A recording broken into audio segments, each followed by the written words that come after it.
What's up, Sneaky Nation? Sneaky P here, back with all the news after week 3 and season number 4 of our Columbus Aviators franchise, where the Aviators have fallen back down to the team we were worried they might still be. An embarrassing loss to the Jacksonville Jaguars. Definitely a game I feel like we should have won, and we saw a lot of the issue that has plagued this team in the past, and that is inconsistency from our secondary, as well as poor decision making from Marcus Mariota. Now, 2 of those interceptions were late game desperation passes that, you know, he probably could have taken more time with, but he was kind of forced to get the ball down the field quickly, and that kind of led to some poor decisions. And then the first interception, I was just trying to hike the ball too quickly and hit the X button one too many times. But overall, we don't like to see those 3 interception games from him.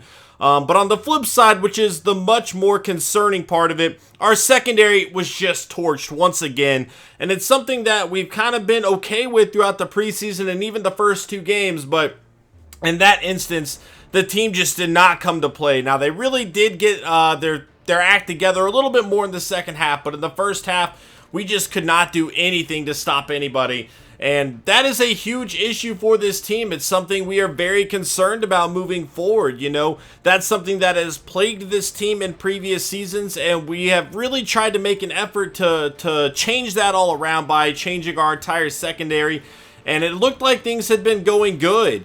But those concerns are back once again. We also had the injury to Dorial Green-Beckham, so we're going to have to check in on that, see how serious that is. We know it's a broken collarbone, which seems to be an issue we faced quite a lot with our players.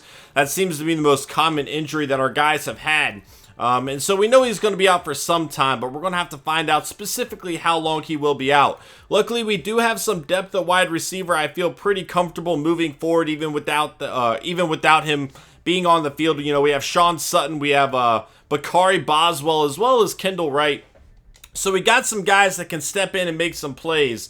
Not having him, though, definitely is going to hurt this team a little bit. Next up, we have the 2-1 Miami Dolphins. Let's go ahead and check out the injury report for us and the Dolphins here. And Dorial Green-Beckham out for 5 weeks. That is unfortunate, but again, kind of like the guys we have, so I think we'll be okay. They are missing Dre Parker, their young running back here, and Malik Taylor, a young defensive tackle, probably a bench player for them. Let's go ahead and check out the Dolphins lineup before we go any further here. See what they got going on and what they have to work with. If Tannehill's still their number 1 guy, I don't even know. So here they are. Ryan Tannehill still is their quarterback. They have Mike Glennon backing him up with McGloin behind him. Andre Brown going to be playing running back for them with the injury to Dre Parker. And that is a huge drop-off in talent as well as playmaking ability. So that's going to be a big blow to their offense. There is their fullback. I probably mispronounced that one all day long. Ruben Randall at wide receiver for him with Jeremy Curley. Devontae Parker, Marvin Jones, and Quentin Ramsey. Not a great receiving core here, and especially not having that running back. This could really stunt their offense a little bit. Jordan Cameron is a great tight end, though. They have Brent Selleck behind him, and Sudfield behind him. Left tackle, Brandon Albert. Collins going to be a left guard there. Pouncey. So a pretty solid offensive line on the left side. Spencer Long and Nate Blake. Nate Blake's a young left tackle playing over at that right tackle spot for the Dolphins, but the right side definitely not as good. However, they do have some solid players on the left side of that offensive line. Defensively, they got a lot of playmakers here and a lot of guys that we are going to have to keep an eye on. Certainly a team capable of making some big-time plays defensively, and with our offense really struggling somewhat this year, not as good as we've seen in the past, I'm a little bit worried about some of their players on defense here. Now, their secondary not outstanding by any means, especially in the cornerback spot and even strong safety here. But overall, you know, they got a lot of guys capable of making some plays. You know, one issue we've had this year is passing the ball down the field. Teams are playing our wide receivers very well, and it's not often you see our guys down the field getting open, and that's a concern. That's something that we are going to have to change somehow. I'm not quite sure what exactly could give there. But, you know, we've been looking down the field to Curtis Harden to make some plays, and teams have just been all over him. One thing we can maybe try to do is put him at that number 1 spot Anyway, Russell Wilson, 25 and 36, 284 yards, 4 passing touchdowns, and a rushing touchdown for him. Koamisi, 9 tackles, 2 interceptions, a fumble forced, and a fumble recovered. Marqueston Huff on his new team with 10 tackles and interception, 2 fumbles forced, and 2 fumbles recovered. A monster performance from him there. And then Alex Smith, 25 of 35, 3 passing touchdowns and a rushing touchdown for him. Let's go ahead and check out the standings here really quick, see what we got going on there.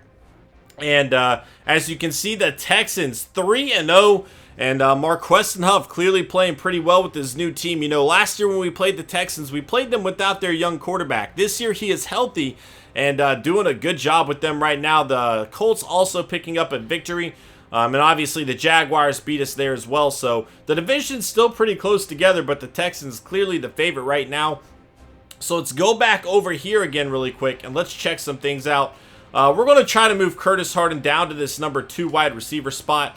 And Sean Sutton, we like him in that slot position. So we're going to have Bakari Boswell. Wait, here we go. We're going to have Bakari Boswell just holding down that number 1 spot in name only. That will be Dorial Green-Beckham's spot when he returns, unless Boswell really breaks out as a player.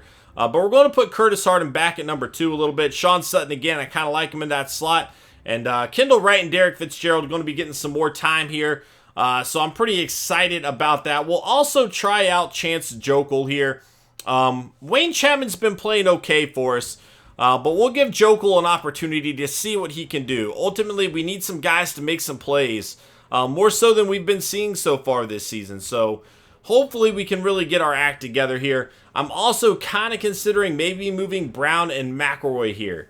Brown had a great preseason. He even got a sack earlier on, but hasn't really stood out as a big-time player. I feel like McElroy stood out in that number 2 spot there more so last year than we're seeing from Brown this year. We'll probably give it another game or so to kind of see how that changes, if it does change. And if not, we might move McElroy over here. We might just keep Brown as a backup and then have Malik Hale start at that right outside linebacker to see if he can make anything happen there, as that was supposed to be the case coming into the season outside the great preseason from Brown. Overall, I'm still okay with where we're sitting, but we need to see our offense step it up a little bit more, and we need to see our defense not give up another performance like that. You know, this should be a good game for our defense. We're going up against a quarterback that doesn't have a whole lot of receivers to work with.